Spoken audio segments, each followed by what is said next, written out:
हमारे चैनल पर। इस वक्त गलवान घाटी से यानी पूर्वी लद्दाख से बहुत बड़ी खुशखबरी है भारत के लिए।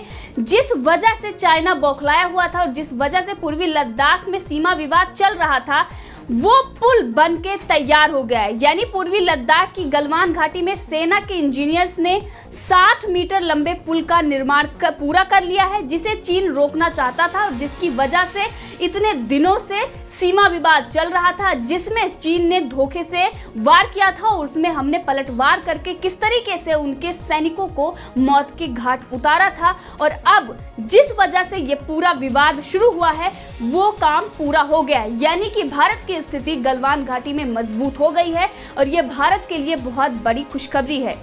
तो गलवान नदी पर बने इस पुल ने संवेदनशील सेक्टर में भारत की स्थिति बेहद मजबूत हो गई है। इस पुल की मदद से अब सैनिक नदी वाहनों के साथ आर पार जा सकते हैं और 255 किलोमीटर लंबे स्ट्रेटेजिक डीबीओ रोड की सुरक्षा कर सकते हैं। तो ये सड़क दरबुक से दौलत बेग ओल्डी में भारत के आखिरी पोस्ट तक जाती है, जो काराकोरम के पास है। इस पुल की वजह से ही चीन बौखलाया हुआ था। मई में उसके सैनिकों के बड़ी संख्या में एलएसी पर आने की वजह ये पुल ही है, जिसे वो बनने नहीं देना चाहता था, क्योंकि वो जानता था कि इस पुल से यहाँ भारत की स्थिति और भी मजबूत हो जाएगी। और अब ये पुल बनकर तैयार हो गया है और भारत की स्थिति बेहद ही मजबूत हो गई है। तो ये देखने वाली बात होगी कि जिस तरीके से चाइना, जिसको रोकने को उसने हर नामुमकिन कोशिश की, लेकिन अब उसकी सारी कोशिशें विफल हो गई और भारत की यहाँ पर बहुत बड़ी जीत हुई है। ये भारत के लिए भी बहुत बड़ी खुशी की बात है कि चाइना, जिससे बौखलाहट अपनी दिखाता रहा, जिसकी वजह से उसने हमें कितनी बार धमकियां दी और कितनी तरह की वो बातें कर रहा था। G7 में भी जब भारत को शामिल करने की बात हुई तो उसने कहा कि आग से खेल रहा है। एक तरीके से वो दिखाना चाहता था कि भारत उसके दबाव में आकर फैसले ले।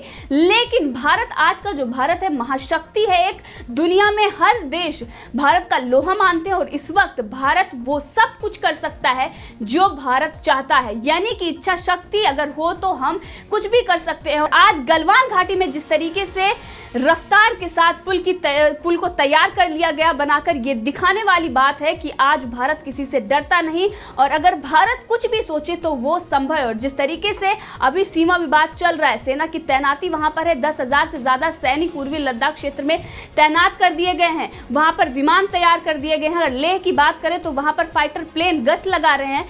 अभी ये जिस तरीके से हालात वहां पर हैं, लेह और श्रीनगर में जिस तरीके से उन्होंने जानकारी ली कि वहां पर किस दिशा में जो विमान है उनकी स्थिति क्या होगी, तो ये पूरी तरीके से एक रणनीति है। क्योंकि प्रधानमंत्री नरेंद्र मोदी ने ये चेतावनी चीन को दे दी थी कि हमारे जो जवान शहीद हुए हैं उनका बलिदान व्यर्थ नहीं जाएगा। और आज की सर्वदलीय बैठक भी इसीलिए रखी गई है कि ताकि प्रधानमंत्री नरेंद्र मोदी देश के जो अन्य दल हैं यहाँ पर उनकी भी राय ले सकें। और जब इस वक्त चाइना इस तरीके से विवाद खड़ा कर रहा है और वो पीछे से अटैक कर रहा है, तो इस वक्त पूरे भारत को एक साथ लड़ने की जरूरत है और सभी पार्टियों को एक साथ सूझबूझ से इस वक्त प्रधानमंत्री नरेंद्र मोदी पर विश्वास करने की जरूरत है और वहीं पर सेना पर भी विश्वास करने की जरूरत है। तो इस वक्त जिस तरीके से भारत अपनी स्थिति मजबूत कर चुका है, और अगर बात करें गलवान घाटी में, तो चाइना को मुंहतोड़ जवाब देने के लिए भारत ने पूरी तैनाती कर ली है।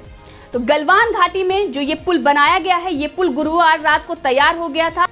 तो इससे ये भी पता चलता है कि सीमा पर फॉर्मेशन इंजीनियर्स इंफ्रास्ट्रक्चर को मजबूत करने में जुटे हुए हैं और पीएलए की ओर से काम रुकवाने की तमाम कोशिशों के बावजूद बॉर्डर रोड ऑर्गेनाइजेशन का काम जारी है। यानी कि बीआरओ भी अपने काम में जुटा हुआ है और जल्द ही इंफ्रास्ट्रक्चर का काम पूरा कर लिया जाएगा। जिस तरीके से 70 सालों से भी कभी भी इस पर ध्यान नहीं दिया गया और इस वक्त प्रधानमंत्री नरेंद्र मोदी किस तरीके से यहाँ पर जो सीमा क्षेत्र है वहां पर इंफ्रास्ट्रक्चर का खास ध्यान रखा जा रहा है।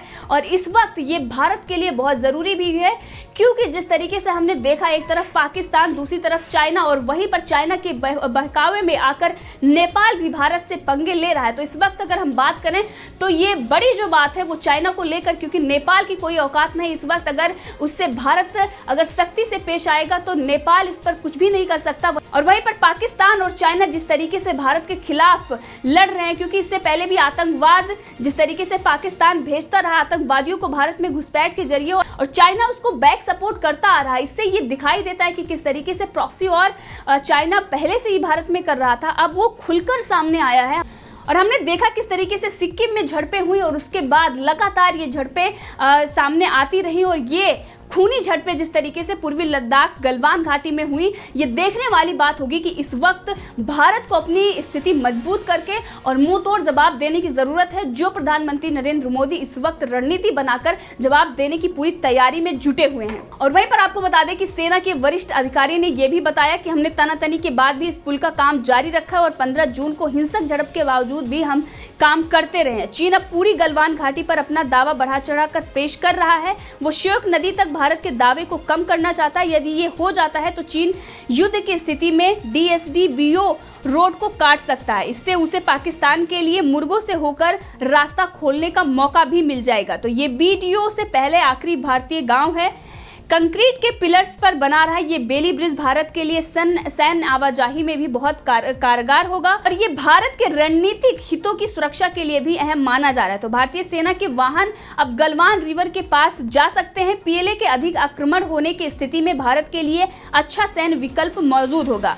अभी तक यहाँ एक फुटब्रिज ही हुआ करता था और जिस तरीके से अब ये ब्रिज तैयार हो गया है तो ये दिखा रहा है कि किस तरीके से अब भारतीय वाहन गलवान रिवर तक जा सकते हैं। और जो भारतीय सैनिक थे वो पेट्रोलिंग के लिए वो पैदल जाया करते थे और उधर से जो चीनी सैनिक थे वो पेट्रोलिंग के लिए वाहन से आते थे। तो ये भारत के लिए भी बहुत अच्छी खबर है। इस तरीके से अगर वहाँ पर ये जो पुल बनकर तैयार हो गया, अब भारत भी अपने वाहन के साथ वहाँ पर जो सैनिक हैं वो पेट्रोलिंग कर सकते हैं। तो ये दिखाने वाली बात है कि समय की भी बचत होगी और जिस तरीके से चाइना वहां पर जो डटा हुआ है और वहां पर एक तरीके से वो घुसपैठ करने की कोशिश कर रहा है, इस वक्त ये भारत के लिए बहुत बड़ी कामयाबी है। और वहीं पर विपक्ष इस पर तमाम तरह के सवाल उठा रही है। जिस तरीके से वहां पर सेना विवाद चल रहा है, राहुल गांधी ने कई सारी वीडियोस भी डाली हैं, कई सारे ट्वीट करके वो लगातार ये पूछ रहे हैं कि आखिर उन्हें निहत्था क्यों भेजा गया। जो सैनिक हमारे वहां पर शहीद हुए उनके बारे में वो ऐसी तरह तरह की बातें लिख रहे हैं। लेकिन इससे पहले जिस तरीके से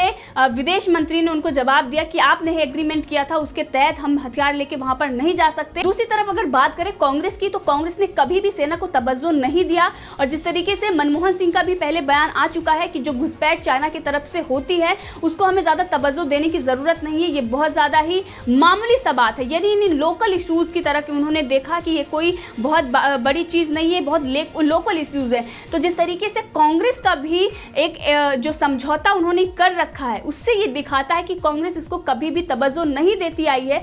जबकि हमने देखा किस तरीके से चाइना कांग्रेस के ही राज में कब्जा कर चुका है, उस पर किसी भी कांग्रेस के नेता का बयान नहीं आता। और यहां तक अगर बात करें 2013 में यूपीए ही सरकार में डिफेंस मिनिस्टर किस तरीके से बयान देते हैं और ये कहते हैं, उन्होंने संसद में ये बयान दिया कि जो सीमा पर क्षेत्र हैं उनमें हमने इंफ्रास्ट्रक्चर का काम क्यों नहीं किया, रोड क्यों नहीं बनाई, इसलिए क्योंकि हमें ये भय था। उस वक्त हम ये मानते आ रहे थे कि चाइना उसका उपयोग करके वो हमारे देश में घुस सकता है, इसी वजह से हमने वहां पर कभी ध्यान नहीं दिया, इसीलिए हमने वहां रोड नहीं बनाए, पुल नहीं बनाए।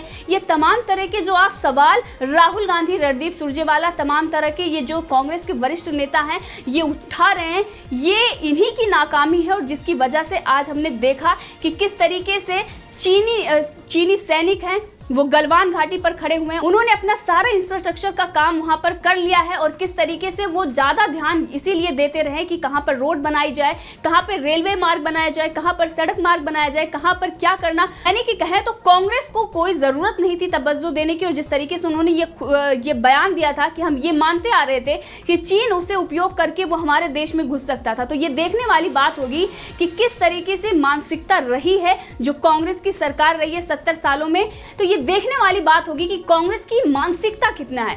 राहुल गांधी को हम कोसते हैं लेकिन ये कहीं ना कहीं कांग्रेस की ही देन राहुल गांधी है, जिस वजह से आज वो ऐसी बातें करते हैं। तो कांग्रेस की मानसिकता यही रही है। ये जो तर्क उन्होंने दिया था कितना जायज था, उसके बाद अगर आज राहुल गांधी या कांग्रेस का कोई भी सवाल उठाता है तो ये देखने वाली बात होगी कि आखिर वो कांग्रेस जो पहले ये कहती थी कि हमने इसीलिए रोड नहीं बनाए, इसीलिए हमने पुल नहीं बनाए, तमाम तरह की जो चीजें थी हमने इसीलिए नहीं की ताकि हम हमें भय था कि कहीं चाइना उनका उपयोग करके भारत में घुस ना आए। तो दिल्ली में बैठे नेताओं को ये डर था कि चाइना अगर उसका उपयोग करके भारत में आ जाता है तो क्या होगा। तो ये जो सारी चीजें चल रही है इस वक्त, जिस तरीके से राहुल गांधी इस पर सवाल पूछ रहे हैं, लगातार फेक न्यूज चलाई जा रही है। यहां तक कि इन्होंने ये भी न्यूज चला दी कि हमारे 10 सैनिक चाइना के कब्जे में थे और उसके बाद चाइना ने उन्हें कब्जे से रिहा किया। तो ये देखने वाली बात होगी कि किस तरीके से कांग्रेस ने एक प्रोपेगेंडा चलाया है। वो चाइना जो यहाँ पर चाहता है कि हम इस तरीके से प्रोपेगेंडा भारत में फैलाएं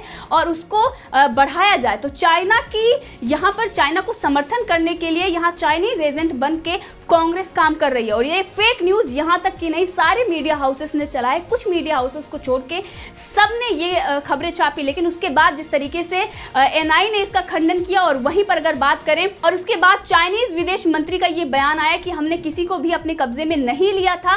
तो ये सारी चीजें हैं कि किस तरीके से प्रोपेगेंडा चलाया जाता है और पूरे देश को ये दिखाने की कोशिश की जा रही है कि किस तरीके से सरकार और सेना पर सवाल उठाया जा सके। राहुल गांधी एक तरफ ये कहते हैं कि सेना का अपमान हुआ, तमाम तरह के सवाल उठाते हैं, लेकिन अगर बात करें सच्चाई की तो कांग्रेस इस वक्त किस तरीके से सेना को बदनाम करने की साजिश रच रही है। जब सेना ने कल ही ये बात कह दी थी कि कोई भी भारतीय सैनिक लापता नहीं है, उसके बावजूद भी इस तरीके से फेक न्यूज चलाई गई, इस तरीके से प्रोपेगेंडे को हवा दी गई। तो ये देखने वाली बात है कि इस वक्त कांग्रेस किसका समर्थन कर रही है और देश में बैठकर देश विरोधी बातें क्यों कर रही है। जिस तरीके से इन्होंने पहले भी 2008 में समझौता किया था, आज भी उस समझौते के तहत वो चाइना को यानी कि कम्युनिस्ट पार्टी को फायदा पहुंचाने के लिए तमाम तरह के हथकंडे अपना रही है।